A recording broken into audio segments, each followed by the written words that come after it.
ನಿಮ್ಮ ಹೆಸರು ಹೇಳಿ ಸರ್. ಸರ್ ನಮಸ್ತೆ, ನನ್ನ ಹೆಸರು ಲಕ್ಷ್ಮೀ ಪ್ರಭುರಾಜ್ ಅಂತೇಳಿ ಅಂತ ಕೆಂಗೇರಿ ಬ್ಲಾಕ್ ಪ್ರೆಸಿಡೆಂಟ್ ಆಗಿ ನಾನು ಕಾರ್ಯವನ್ನು ನಿರ್ವಹಿಸ್ತಾ ಇದ್ದೀನಿ.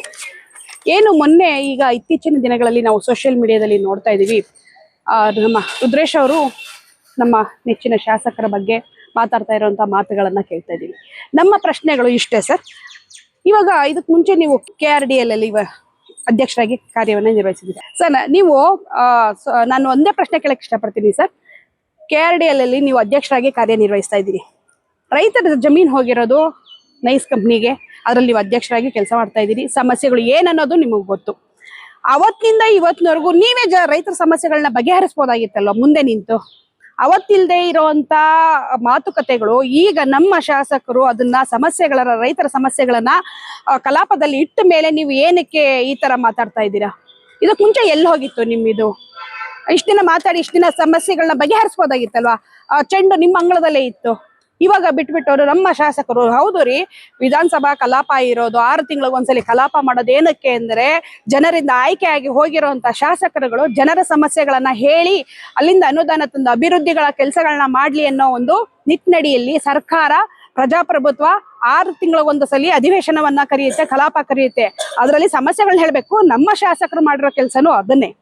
ಸಮಸ್ಯೆಗಳನ್ನ ಹೇಳಿದ್ದಾರೆ, ರೈತರ ಸಮಸ್ಯೆ ಹೇಳಿದ್ದಾರೆ. ಅದಕ್ಕೆ ರೈತರ ಸಮಸ್ಯೆಗೆ ಯಾರು ಸ್ಪಂದಿಸ್ಬೇಕು ಅವ್ರು ಸ್ಪಂದಿಸ್ತಾರೆ. ನೀವು ಇಷ್ಟ ದಿನ ಅಧ್ಯಕ್ಷರಾಗಿ ನೀವೇ ಕೆಲಸ ಮಾಡ್ಬೋದಾಗಿತ್ತಲ್ಲ.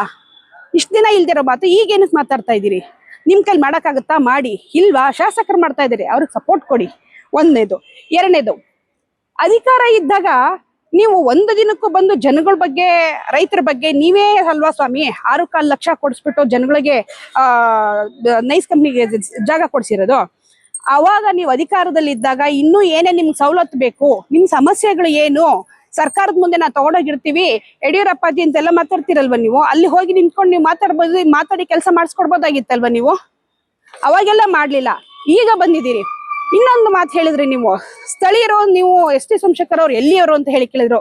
ಸ್ವಾಮಿ ನಿಮ್ಗೆ ತಿಳಿದಿರ್ಲಿ, ಸಾಹೇಬರ ಅವರ ವೋಟರ್ ID ಲಿಸ್ಟ್ ಎಲ್ಲಿದೆ ಅದು ನಿಮ್ಗೆ ಗೊತ್ತಾ? ಉಲ್ಲಾಳ್ ವಾರ್ಡಿನ ನಾಗದೇವನಹಳ್ಳಿಯ ಗೌರ್ಮೆಂಟ್ ಶಾಲೆಯಲ್ಲಿ ಅವರ ಅಷ್ಟೂ ಜನದ ಅವರ ಪರಿವಾರದ ಪೂರ್ತಿ ವೋಟರ್ ಲಿಸ್ಟು ನಾಗದೇವನಹಳ್ಳಿ ಗೌರ್ಮೆಂಟ್ ಸ್ಕೂಲಲ್ಲಿ ಇದೆ. ಪ್ರತಿ ವರ್ಷವೂ ಕೂಡ ಅವರು ಅಲ್ಲಿಂದನೇ ಬಂದು ವೋಟ್ ಮಾಡೋದು. ಹೀಗಿದ್ದಾಗ ಅವ್ರ ನಮ್ಮ ಸ್ಥಳೀಕರಲ್ಲವೇ ಅವ್ರನ್ನ ಹೊರಗಡೆಯವರು ಅಂತ ನೀವು ಹಿಂಗೆ ಹೇಳಿದ್ರಿ.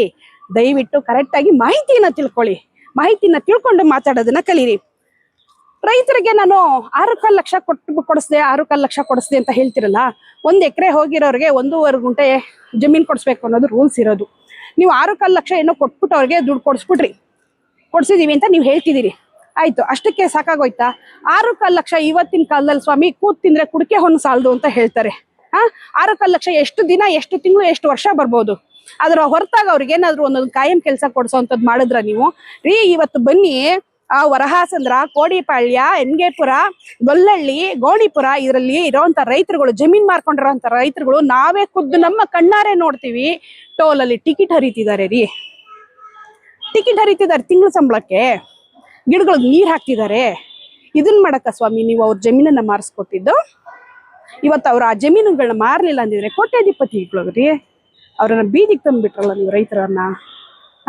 ಈಗ ಹೇಳಿ, ಯಾರ್ರೀ ಜನಗಳ ಸಮಸ್ಯೆಗೆ ಸ್ಪಂದಿಸ್ತಾ ಇರೋಂಥ ನಮ್ಮ ಶಾಸಕರು ST ಸೋಮಶೇಖರ್ ಅವರು ಬೆಟರಾ?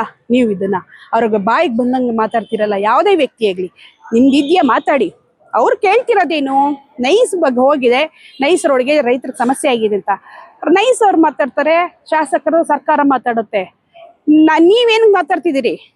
ನಿಮ್ಮ ಕೈಲಿ ಅಧಿಕಾರ ಇದ್ದಾಗ್ಲಂತ ಅವ್ರಿಗೇನು ಮಾಡ್ಕೊಡಕ್ ಆಗ್ಲಿಲ್ಲ. ಈಗ ಅಧಿಕಾರ ಇಲ್ದಿದ್ದಾಗ ಬಂದು ಏನ್ ಮಾಡ್ತೀರಿ? ಬಿಟ್ಬಿಡಿ. ಮುಂದೆ ಆಮೇಲೆ ಏನೇ ಮಾತಾಡುವಾಗ್ಲೂ ಮಾಹಿತಿನ ತಿಳ್ಕೊಂಡು ಮಾತಾಡಿ ಅಂತ ನಾನು ಹೇಳಕ್ಕೆ ಇಷ್ಟಪಡ್ತೀನಿ. ನಮಸ್ಕಾರ.